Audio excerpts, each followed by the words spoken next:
वो 17 साल का एक बच्चा था। मुक़द्दस उलमा सुने, 17 साल का एक बच्चा है। इसी पाकिस्तान, जिसका पाकिस्तान नाम तारीख में इसका दीबल नाम था, दीबल के कैद खाने में एक मुस्लिम बच्ची कैद थी और 17,000 से ज्यादा यहूदियों ने उस बच्ची को कैद कर रखा था। एक मुस्लिम बच्ची थी, एक मुस्लिम बच्ची, और 17,000 यहूदियों ने जब उसको दीबल के जेल में बंद कर दिया, उस बच्ची ने अपने दुपट्टे, अपने आंचल को फाड़ा, अपनी उंगलियों को जख्मी किया और अपने कटे हुए उंगलियों से खत लिखा, और खत लिखा उस 17 साल नौजवान के नाम, और धीरे खामोशी से अपने मुख पर से कहा, ये खत उस तक पहुंचा दे। जब खत उस तक पहुंचाई गई, उस 17 साल के बच्चे ने जब उस खत को पढ़ा तो खत में सिर्फ एक जुमला लिखा था, ऐ मोहम्मद बिन कासिम, मुस्तफा की उम्मत की एक शहजादी की आबरू दीबल के कैद खाने में खतरे में पड़ी है। अगर तूने मेरे आबरू को न बचाया तो याद रख, कल कयामत के मैदान में मुस्तफा की अदालत होगी, तेरा करीबान होगा, मेरा हाथ होगा, और मैं अपने आका से कहूंगी, मोहम्मद बिन कासिम दुनिया में जिंदा था और मुस्लिम बच्चियों की अजमतें तार तार की जा रही थी, इसने कुछ न किया।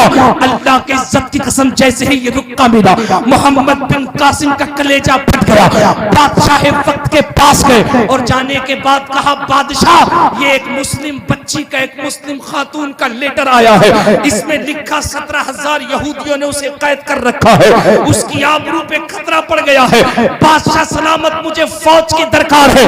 बादशाह वक्त ने कहा, मेरे पास इतनी फौज नहीं जो मैं 17,000 यहूदियों से लड़ने के लिए भेज दूं, मेरे पास इतनी फौज नहीं।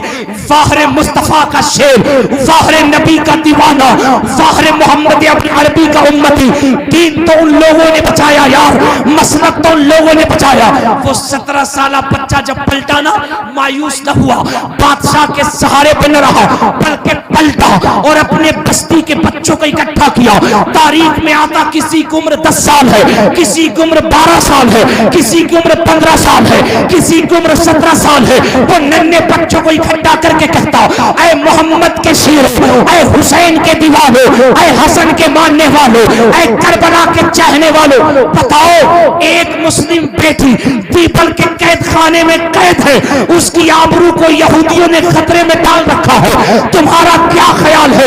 रब्बे काबा की कसम, उन नन्हे नन्हे बच्चों ने कहा था, हम यहाँ कयाम नहीं करेंगे, चलो अभी चलते हैं और दीपल की ईंट से ईंट बचाकर बता देते हैं, दुनिया में जब तक एक भी मोहम्मद अरबी का गुलाम जिंदा रहेगा, उसकी बच्चियों की आबरू पे खतरा नहीं आ सकता है। नारे तकबीर, नारे रिसालत, फैज़ाने गौसे आज़म, मसलके आला हज़रत, हज़रत अल्लामा मुबारक हुसैन चतुर्वेदी, नारे तकबीर। वाह वाह वाह। एक भी मुस्लिम बच्चियों की आबरू पे खतरा नहीं आएगा। और तारीख में इन उलमा से पूछो, वो 17 साल बच्चा, वो नन्हे नन्हे बच्चों का फौज लेके आया, और इधर 17,000 यहूदियों का फौज। अल्लाह अकबर, अल्लाह अकबर।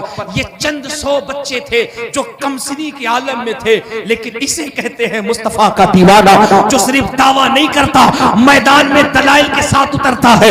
इन बच्चों ने जब दीबल के जेलों पे हमला करना शुरू किया, इनका जो चीफ ऑफ कमांडर था यहूदियों का, वो निकल के कहता है, लोगों, ये कौन सी फौज है जिसने इतनी शिद्दत से हमला किया है? उसके सिपाहियों ने कहा, ये फौज अगर रूम की होती, कैसरो किसरा की होती, तो इससे टकराया जा सकता था, लेकिन इस कौम से कभी टकराया नहीं जा सकता है, जिसकी रूहानियत में कमांडर का हाथ करबला के हुसैन के हाथ हुआ नजर आ रहा हो। नारे तकबीर, नारे रिसालत, फैज़ाने शहीद आज़म, मसलके आला हज़रत। वाह वाह वाह। अल्लाह अकबर, अल्लाह अकबर। उस 17 साल के बच्चे ने चंद नौजवानों को लेकर दीबल की ईंट से ईंट बचा दी और उस मुस्लिम बच्ची को आजाद कराया। साहिबो, कहां चले गए हम? हमारी बच्चियां रेड लाइट पे बुर्का ओढ़ करके भीख मांग रही है। मैं तुम्हें एक कहानी सुनाऊं, सुनोगे? पसंद नहीं आएगी, तुम्हें तो चाहिए वाह वाह वाह वाह वाह वाह, तुम्हें तो ये चाहिए ना, लुटाओ पैसे। मेरे मना करने से तो तुम रुक नहीं सकते। न मेरे कहने से तुम एहसास कर सकते हो, लुटाओ, लेकिन याद रखना कब्र में तुम्हें इसका भी जवाब देना होगा। जी बेशक हक ये है। उलमा बैठे हैं, मैं पूरी जिम्मेदारी से कह रहा हूं, अगर मैं गलत कहूं ये मेरी इस्लाह कर दे। दुनिया का कोई भी आलिम लाओ जो ये बता दे कि नात खानी तुम्हें जन्नत दे सकती है, जो ये बता दे कि नात खानी तुम्हारी बख्शिश का परवाना है, जो ये बता दे कि शायरों पे मसलक का ठेका है, लेकिन 100 से ज्यादा हदीस है मुझ जैसा अदना तालिब इल्म तुम्हारे सामने रखेगा। नबी ने फरमाया दीन इस्लाम की हिफाजत की जिम्मेदारी मेरे बाद मैंने उम्मत के उलमा के कांधों पे डाल रखी है। हक है, हक है, हक है, बेशक बेशक, जिंदाबाद। क्यों आपने अपने आप को इतना कमजोर कर रखा है? कब बेदार होंगे आप? कब अहले सुन्नत के स्टेजों का मेयार बुलंद होगा? क्या हमारे वक्त की कीमत नहीं? हमारे वक्त की कीमत नहीं? हमारे टाइम की वैल्यू नहीं?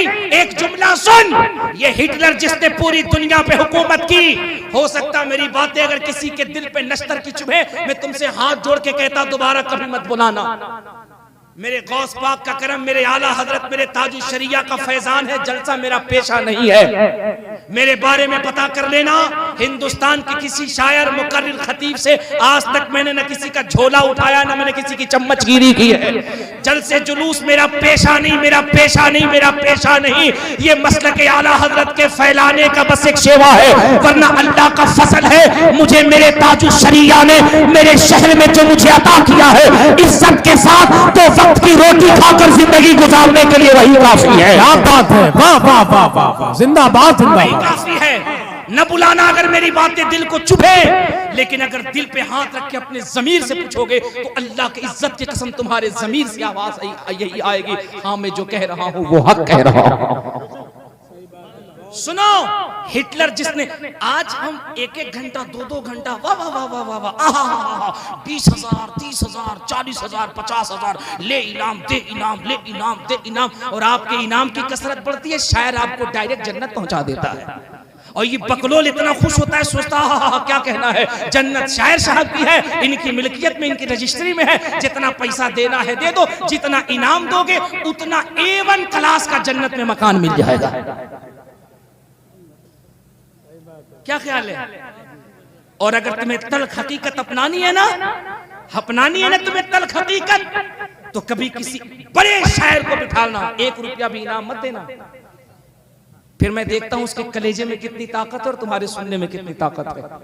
और बरेली वालों, तुम तो अपना मयार समझो, अल्लाह का फजल है इसी इलाके में हमने देखा बहुत से ऐसे शायर हुए हैं जो मेंबर शरीफ पे बैठते थे, थोड़ी देर माइक पे रहते थे, आंखें बंद करके नबी की नात पढ़ते, रब्बे काबा की कसम वो नात तो पढ़ते, लेकिन उनकी आवाज की डोरी में बंद करके कहने की जरूरत नहीं पड़ती थी, दिल खुद ऐसा लगता था मदीने का तवाफ कर रहा है। मैं उनमें से एक नाम ले लूं, हजरत मुनाजिर हुसैन बदायूनी का ले लूं नाम, मुनाजिर हुसैन बदायूनी का ले लूं नाम, हजरत मरहूम सज्जाद निजामी का।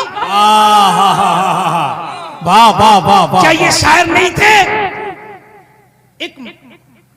एक मशगला बन गया हजरत, जो सबसे ज्यादा टाइम लेके नात पढ़े सबसे अच्छा शायर है। और मेरा ये मानना है जो सबसे कम टाइम लेकर के ऐसी नात पढ़ दे वो तो चला जाए, लेकिन 1 साल लोग कहते रहे यार कैसा जादूगर था, आया 1 मिनट के लिए था, लेकिन ऐसा लग रहा था अपनी आवाज की रस्सी में लोगों का दिल चुरा के लेके चला गया है। क्या बात है, वाह वाह वाह।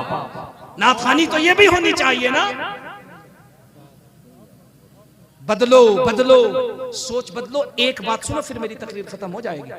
एक बात सुन लो कान खोलकर, हिटलर जिसने पूरी दुनिया पे हुकूमत की, ये वक्त कितना कीमती है, इसको नहीं समझोगे तुम्हारा नुकसान कितना हो रहा है। सुनो, हिटलर जिसने पूरी दुनिया पे हुकूमत की, उलमा तवज्जो दे, मैं इसकी लाइफ पढ़ रहा था, इसकी जीवनी पढ़ रहा था, मेरी बहनों तुम भी सुनो, मैं हिटलर की जीवनी पढ़ रहा था हजरत। उसने अपनी किताब में लिखा the last hour the day of judgement will not come upon and filled with rivers.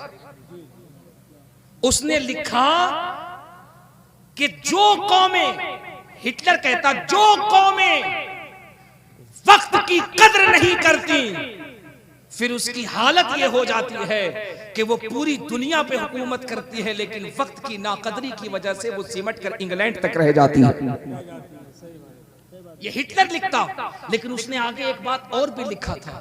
उसने कहा, I believe that everything that has been recorded in the Quran 1400 years, इस पूरे ब्रह्मांड में, इस पूरे पृथ्वी पर, इस पूरे जमीन पे एक कौम है जिसको उसके लीडर, उसके नबी ने वक्त की कदर करना सिखाया है। क्या बात है, सुभान अल्लाह सुभान अल्लाह।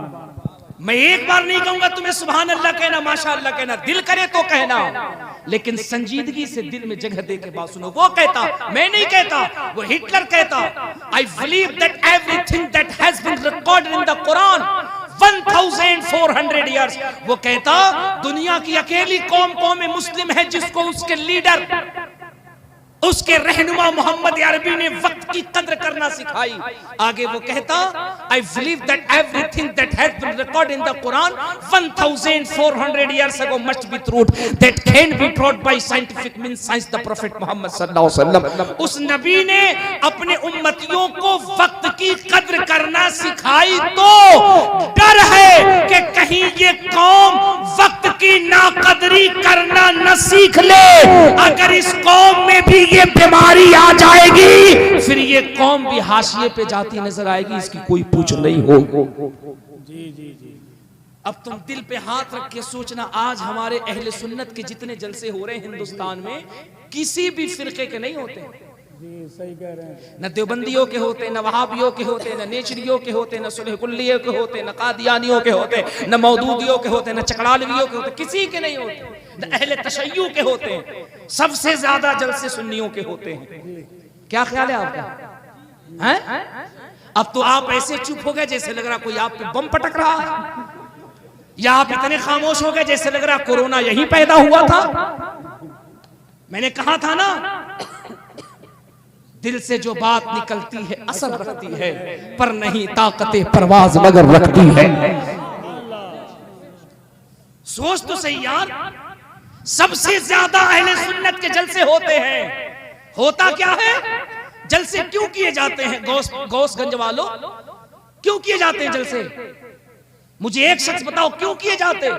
सबसे ज्यादा जलसे हमारे होते हैं 4 बजे भोर तक जलसा हम करते हैं, और जलसे के बाद मस्जिद में जाओ, एक इमाम, एक मुअज्जिन, 2 नमाजी, पूरा गांव सो रहा होता है। क्यों साहेब, फजर की नमाज नहीं पढ़ेंगे? नहीं नहीं नहीं नहीं, रात में शायर मुकर्री साहब आए थे, हम इनाम देते रहे, वो जन्नत रजिस्ट्री करते रहे, अब नमाज की जरूरत नहीं। मरेंगे तो मुनकर नकीर कहेंगे, बेटा जनरल का टिकट नहीं है, एसी फर्स्ट क्लास का है, चल तुझे जन्नत में लेके चलते हैं। नमाज की क्या जरूरत है? नाच सुनता था, नबी का इतना बड़ा दीवाना था, जन्नत में तुझे दूल्हा बना के पेश कर दिया जाएगा। जी गलत कह रहा हूं? मत बोलना, गलत कह रहा हूं। मेरा एक जुमला याद रखना बरेली वालों, ये बीमारी बिहार, उड़ीसा, झारखंड में बहुत ज्यादा है, जो मैंने देखा है। ये हसन भाई अल्लाह का फजल है, हिंदुस्तान का दौरा करते और मेरे बड़े करम फरमाए, बड़े करम फरमा। और मैं एक बात बता दूं, मैं आया भी, आप यकीन जानो, मैं आया भी तो सिर्फ इनके इसरार पर, वरना मैं कल सिलेंडर बोल रहा था, मुझे रहने दीजिए। क्योंकि मैंने वैसे भी देखा कि इश्तिहार बता रहा है कि जलसा कम मुशायरा ज्यादा है ना, तो मैंने कहा भैया रहने दो, चूंकि मैं मुशायरे का मौलवी नहीं, मैं दरसगाही आदमी हूँ। इन्होंने कहा नहीं आपको आना होगा, ये मेरे बड़े हैं, मैं हर एतबार से बड़े हैं, इल्म में, उम्र में, अमल में, शोहरत में, मकबूलियत में, सब में बड़े हैं। अल्लाह की कसम, मेरी तो हकीकत ये है कि मैं इन मुकद्दस उलमा के कदमों के करीब बैठ जाऊं, इनके जूतियों का सदका अगर मुझे मिल जाए, मैं समझता हूं मुझ जैसे पापी की बख्शिश का सहारा हो जाएगा। समझ रहे आप? मेरा जलसा जो है ना ऐसी जगह पे है, आने वाली रात में कि मैं यहां से 2:45 बजे ट्रेन पकड़ता हूं तो मैं रात 10 बजे पहुंचता। लेकिन मैंने अपने बड़ों से सीखा है, किसी के दिल को न दुखाओ, है ना, किसी के दिल को न सुखाओ। वो गजलिया शायर ने कहा था, काबा दीवार है, टूट जाए तो बनाया जा सकता है, मोमिन का दिल टूट जाएगा, दुनिया में कोई नहीं बना सकता है। हजरत ने बस हुक्म फरमाया कि नहीं आपका खिताब होना है। मैंने कहा ट्रेन छूट जाए, हम कोई रास्ता निकाल लेंगे। कोई किसी रास्ते से पहुंच जाएंगे, लेकिन अगर इन्होंने बुलाया, इनके हुक्म की तामील जरूरी है। चंद बातें जहन में रखो, तुम बरेली शरीफ वालों अपना मेयार समझो, इस बीमारी से अपने इलाके को तो बचाओ। तुमने बरेली को रहते, तुम गौसगंज में हो, माना मैंने, गौसगंज में रहते हो, फरीदपुर में रहते हो, पीलीभीत में रहते हो, मैंने माना तुम सीबीगंज में रहते होगे, अगल बगल में रहते होगे, लेकिन इस तुम्हारे पूरे खित्ते को पुकारा किस नाम से जाता है? Bareilly. No, I respect you, all world to know Bareilly, बल्कि बरेली शरीफ अहले सुन्नत का मरकज, इस निगाह से तुम्हें पुकारा जाता है। तुम दिन रात कहते हो बरेली बरेली बरेली बरेली, बरेली से बाहर निकल के देख, घर में बच्चा अगर कहता बरेली तो माँ कहती लल्ला बरेली मत बोल, बेटा कहता अम्मी क्यों ना कहूँ, कहता बरेली बोलेगा तुझे गुनाह होगा, अम्मी क्यों नहीं, उसे बरेली शरीफ का क्यों, क्योंकि सुन्नियों की धड़कन उसी बरेली में रहती है। नारे तकबीर, नारे रिसालत, फैजाने गौसे आजम, मसलके आला हजरत, फैजाने बरेली शरीफ, नारे तकबीर। करोड़ों सुन्नियों की अकीदत का किबला बरेली में है, करोड़ों सुन्नियों के इमाम की तुरबत बरेली में है।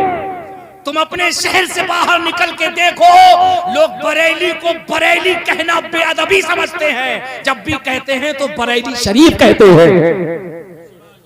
यार इस हुर्मत को तो तुम बचाओ गौसगंज वालों, इस लाज को तो तुम बचाओ, क्या हो गया है तुम्हें? बरेली का मयार मैं बता दूं क्या है? अरे बता दूं या कहो तो मैं तकरीर खत्म कर दूं? वैसे भी मेरा टाइम हो गया है, मुझे जितना बोलना था बोल चुका। अब ट्रेन छूट गई तो छूट गई, अब तो तकरीरी होगी इंशाल्लाह। अगर ट्रेन छूट गई तो क्या करेंगे, फ्लाइट भी छुड़वाएंगे? जी नहीं, फ्लाइट तो मिलेगी। हाँ, अब वो पहुंचवाना आपके और आपके कमेटी वालों की जिम्मेदारी, आप छुड़वा दीजिए या बगल के जेल में मुझे बंद करा दीजिए, है कि नहीं? मोहब्बत से सुभान अल्लाह कह दो।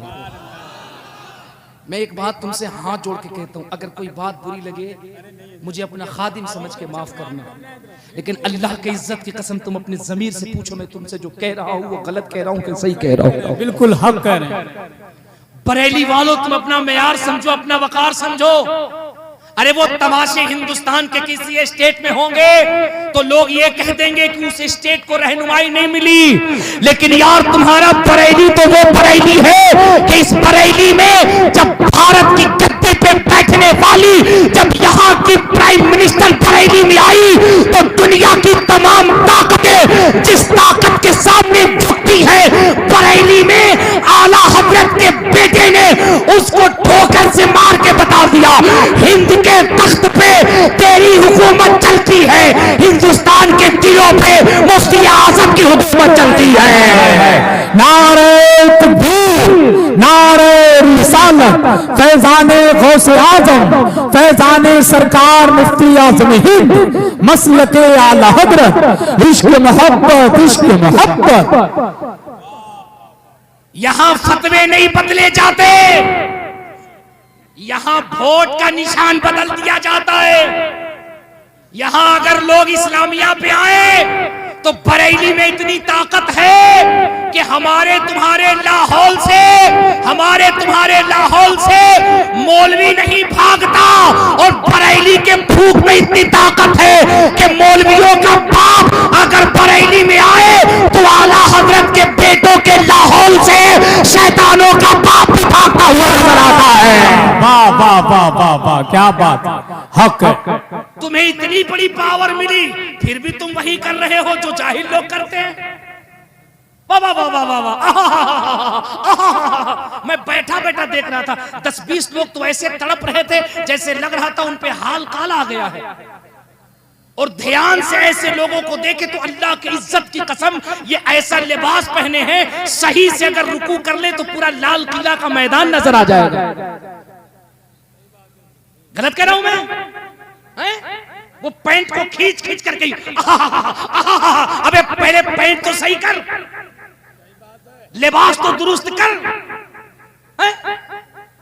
मैं मना नहीं करता, मैं मना नहीं करता। आ मैं तुझे एक नात सुनाता हूं। और नात कैसी? जी सुनने वाले आला हजरत हैं, सुनने वाले मुफ्ती आजम है। सुभान अल्लाह सुभान। अबे मैं तुझसे एक बार भी नहीं कहा तू बोल, तेरा दिल करे तो बोल, लेकिन सुन, नात होती क्या है? सुनने वाले आला हजरत है, सुभान अल्लाह सुभान। सुनने वाले मुफ्ती आजम है, सुभान अल्लाह। फिक़्ह हनफियत के इंसाइक्लोपीडिया लिखने वाली जात, नात सुनने वाली सरकार सदरुल शरिया की जात है। सुभान अल्लाह। सरकार सदरुल अफाजिल है जी। और घर अल्लामा नकी का है। सुभान अल्लाह सुभान अल्लाह। और नात सुनाने वाली जात आले रसूल की है। सुभान अल्लाह। और नात जब पढ़ी और जब नात में कहा इस हदीस के रावी सिद्दीक़ अकबर है, आला हजरत पे वजदारी हो गया। नात में जब कहा इस हदीस के रावी हजरत उमर है, नात के शेर में कहा इस हदीस के रावी हजरत उस्मान गनी है, आला हजरत जो बैठे थे खड़े हो गए। जब कहा इस हदीस के रावी मौला अली है, आला हजरत खड़े होकर यूं हाथ बांध ली। और जो नात पढ़ने वाले सैयद ने कहा था ये हदीस आमिना के लाल इरशाद फरमाते हैं, आला हजरत की आंखें ऐसे बरसने लगी जैसे सावन भादों की बरसात होती हो। झरझर आला हजरत की आंखें बरसने लगी। पूरे मजमे पर रिक्कतारी लोग हैरान हो गए, हो क्या गया? आला हजरत पे ऐसी कैफियत न देखी गई। लेकिन जुर्अत किसकी जो आला हजरत से सवाल करे? चूंकि ये मौलवी नहीं, ये वो जात है, अगर किसी जाहिल के सर पे हाथ रख दे दुनिया उसे वक्त भी वक्त का इमाम तस्वुर करती है। अल्लाह अकबर रो रहे हैं। जब सैयदजादे ने नात खानी खत्म की, सवाल कौन कर सकता? लेकिन वो कहते ना बेटा तो बेटा होता है। वो बेटे ने यूं चेहरा पलटा, और बेटा भी कोई मामूली बेटा नहीं, ऐसा बेटा जिसको दुनिया गौस पाक का हम शबी कहती है। बेशक सुभान। बेटा भी ऐसा बेटा, गौसगंज वालो तुम अपने मुकद्दर पे नाज करो, नाज करो। किसी के गांव में अगर मुख्यमंत्री आ जाए तो कहता यार मैं बड़ा खुशनसीब था, मुख्यमंत्री आए मेरी पहुंच लखनऊ तक है। किसी के गांव में अगर प्रधानमंत्री आ जाए खुश होके कहता यार मेरे गांव में प्रधानमंत्री आए मेरी पहुंच दिल्ली तक है। गौसगंज वालों तुम अपने नसीबे पे नाज करो। कल को कोई कहे तुम्हारी पहुंच कहां तक है तो कहना हमारी पहुंच मदीने शरीफ तक है, क्योंकि हमारे गांव में मुफ्ती आजम आए हैं। नारे तकबीर, नारे रिसालत, फैजाने गौसे आजम, फैजाने सरकार मुफ्ती आजम हिंद, मसलके आला हजरत, फैजाने सरकार ताजुल शरिया। सरकारे मुफ्ती आजम आए हैं। उसी मुफ्ती आजम ने पलट के कहा बाबा जानी आपने सहाबा का नाम सुना, नबी का नाम सुना, रोने क्यों लगे, खड़े क्यों हो गए? मेरे आला हजरत ने बेटे को कलेजे से लगा के कहा बेटे क्या बताऊं, राज की बात है, इसे पर्दे में रहने दिया जाए। हाय हाय हाय हाय बेटे राज की बात है, इसे पर्दे में रहने दे। मुफ्ती आजम थे ना, आला हजरत की परवरिश थी ना। मुस्कुरा के कहा बाबा जानी माना कि राज है, लेकिन तरीका आप ही ने बताया है, राज गैरों से छिपाया जाता है, अपनों से नहीं छिपाया जाता है। बाबा जानी राज तो बताइए, बात क्या थी? आला हज़रत ने कहा बेटे बताऊं राज क्या है? कहा बताइए। कहा सैयद साहब जब नबी की नात पढ़ते हुए नात के शेर में मुस्तफा की हदीस पढ़ रहे थे, वो कह रहे थे इस हदीस के रावी सिद्दीक़ अकबर हैं। अहमद रजा ने अपनी जागती आंखों से देखा फरिश्तों की नूरानी जमात के साथ फकीर के दरे दौलत पे सरकारे कोई और नहीं बल्कि सरकार सिद्दीक़ अकबर तशरीफ लाए हुए हैं। जब इन्होंने कहा इस हदीस के रावी उमर है, मैंने जागती आंखों से देखा फकीर के दरवाजे पे हजरत उमर तशरीफ लाए हैं। जब हजरत ने फरमाया कि इस हदीस के रावी उस्मान गनी है, मौला अली है, हमने अपनी आंखों से देखा कि मेरे घर पे उस्मान गनी भी है, मौला अली भी है। मुफ्ती आजम कहते हैं बाबा खड़े क्यों हो गए? कहा यार, जब सैयद साहब ने कहा इस हदीस के रावी, ये हदीस मेरे नाना इरशाद फरमाते, मुस्तफा ने फरमाया जैसे ही आका का नाम लिया, मैंने क्या देखा कि अर्श से फर्श तक नूर की बरसात है और मेरे घर पे मदीने वाले की ज़ात है। नारे तकबीर, नारे रिसालत, मसलके आला हजरत, फैजाने आला हजरत, फैजाने सरकार मुफ्ती आज़म हिंद, फैजाने सरकार का जिशरिया, इश्क मोहब्बत, इश्क मोहब्बत। सुभान अल्लाह। मैंने अपने जागती आंखों से देखा, मेरे दरे तहलीस पे मुस्तफा तशरीफ ला रहे। मुफ्ती आजम ने पलट के कहा बाबा रोने क्यों लगे? कहा बेटे ये गम के आंसू नहीं थे, गम के आंसू नहीं, ये तो खुशी के आंसू थे। मैं अपने नसीबे पे नाज कर रहा था, रब्बा कहा अहमद रजा का घर और कहा मुस्तफा के कदम आ रहे हैं। अल्लाह, क्या बात है, वाह वाह वाह, सुभान अल्लाह। सरकार मुफ्ती आजम कहते बाबा जानी ये फजीलत सिर्फ आपके लिए है या उम्मत के लिए है? आला हजरत ने कहा बेटे इसी के जवाब पे तो फकीर पूरी जिंदगी फतवे देते आया है। मैं दुनिया को बता दूं ये खुसूसी फजाइल अहमद रजा के लिए नहीं, रूह जमीन पे मुस्तफा की उम्मत जहां जहां भी अपने आका की मिलाद सजाती है, मदीने से मुस्तफा वहां वहां तशरीफ लाते हैं। सुभान अल्लाह, सुभान अल्लाह। अशकों से वज़ू करके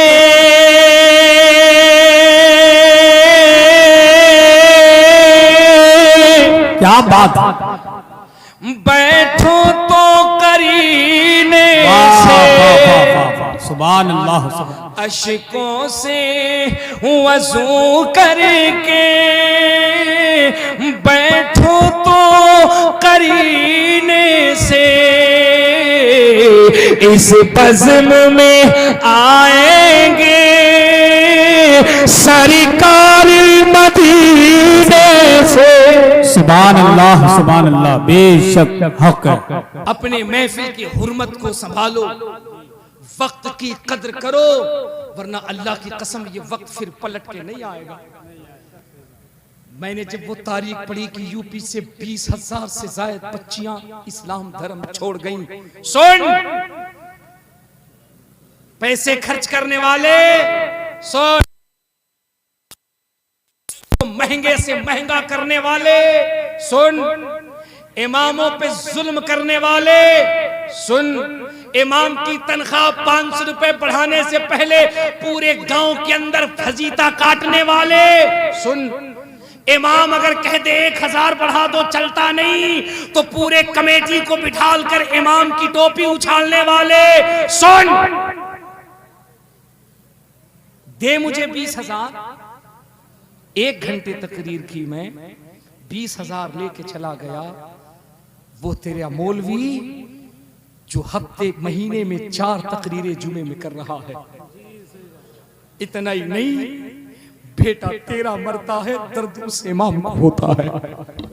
तुझे तो पता भी नहीं कि बेटी को कफन कितने मीटर देना है। ये तो मस्जिद का इमाम आके तेरे कलेजे पे हाथ रख के कहता मेरे मुक्तदी तुझे परेशान होने की जरूरत नहीं, तू दुनिया तक अपने बेटे का साथी हो सकता है। मैं तो वो साथी हूँ जब तू उसे कब्र में अकेले छोड़ के आएगा, तेरे आने के बाद भी मैं उसकी कब्र पे हाथ उठा के कहूंगा मौला मैं इमाम था, मैं गवाही देता हूँ बंदा गुनहगार सही तेरे मुस्तफा की मोहब्बत पे तड़पा करता था। रब्बा करबला वालों के सदके इसके गुनाहों को माफ फरमा दे। वो तेरे मस्जिद का इमाम होता है, मस्जिद का इमाम होता है। मुर्गी बीमार हो जाए तो भी इमाम के पास दौड़ता है, हाँ हाँ, बकरी बीमार हो जाए तो भी इमाम के पास दौड़ता है, गाय भैंस बीमार पड़ जाए तो भी इमाम के पास, इमाम साहब तावीज लिख दो। यार जो तेरे बेटा बेटी से लेके मुर्गा मुर्गी तक का ख्याल रखता हो है? ये हकीकत नहीं, जो मुर्गा मुर्गी तक का ख्याल रखता हो उसे कितना देगा? 6,000 7,000 याद रखते 10-15,000 देते हैं नहीं? हैं? 3 लाख दे रहे हैं? 3 लाख दे रहे हो माशाअल्लाह। ये हालत है। नहीं वो सही कह रहे हैं, इस घर को आग लग गई घर के चिराग से, दिल के फपोले जल उठे सीने के